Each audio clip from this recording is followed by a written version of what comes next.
తిరుపతి అంబేద్కర్ కాలనీలో వివాహిత నిరసన చేపట్టింది. తన భర్తతో ఆశ్రయం కోసం భార్య మౌనిక ఆందోళనకు దిగింది.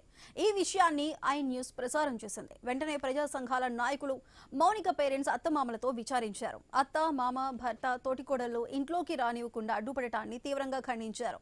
భర్త హరీష్ మౌనికను ప్రేమ వివాహం చేసుకుని వేధింపులకు గురి చేస్తున్నాడని మౌనిక తెలిపింది. గర్భం దాల్చడానికి తాను కారణం కాదని వేధిస్తున్నాడంటూ నాయకులతో చెప్పుకొని కన్నీటి పర్యంతమైంది మౌనిక. అత్తమామలు మౌనికను దగ్గరకు చేర్చుకోవాలని చెప్పినప్పటికీ పెడచెవిన పెట్టారని ఆరోపించారు. మౌనికకు రక్షణ కల్పించి న్యాయం జరిగే వరకు పోరాడుతామని, ధైర్యంగా ఉండాలని మౌనికకు, వారి తల్లిదండ్రులకు ప్రజా సంఘాల నాయకులు భరోసా ఇచ్చారు.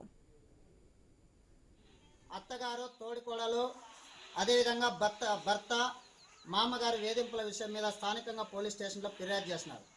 పోలీస్ అధికారులు కూడా గౌరవప్రదంగా అత్తమామలను పిలిపించి అమ్మాయికి న్యాయం చేయాలా, మీరు అమ్మాయిని ఆశ్రయం కల్పించాలా, అమ్మాయిని మీకు రక్షణ ఇవ్వాలని చెప్పేసి వెంటనే అమ్మాయిని మీరు ఇంట్లోకి తీసుకోవాలా, తీసుకోకపోతే మీ మీద చట్టపరంగా చర్యలు తీసుకుంటామని చెప్పేసి పోలీసులు కూడా ఆ రకంగా ఆదేశాలు ఇవ్వడం జరిగింది.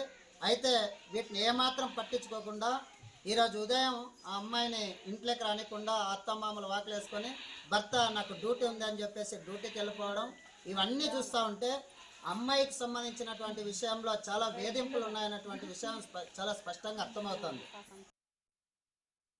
స్థానికంగా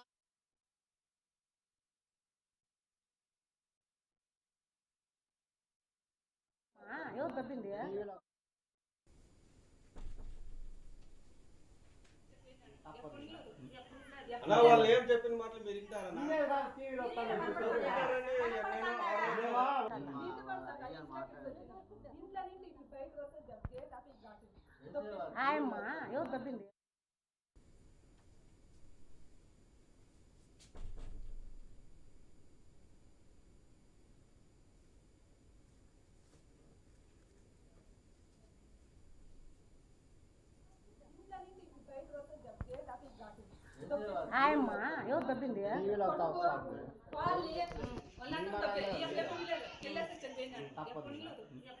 అలా వాళ్ళు ఏం చెప్పిన మాటలు మీరు వింటారన్నా?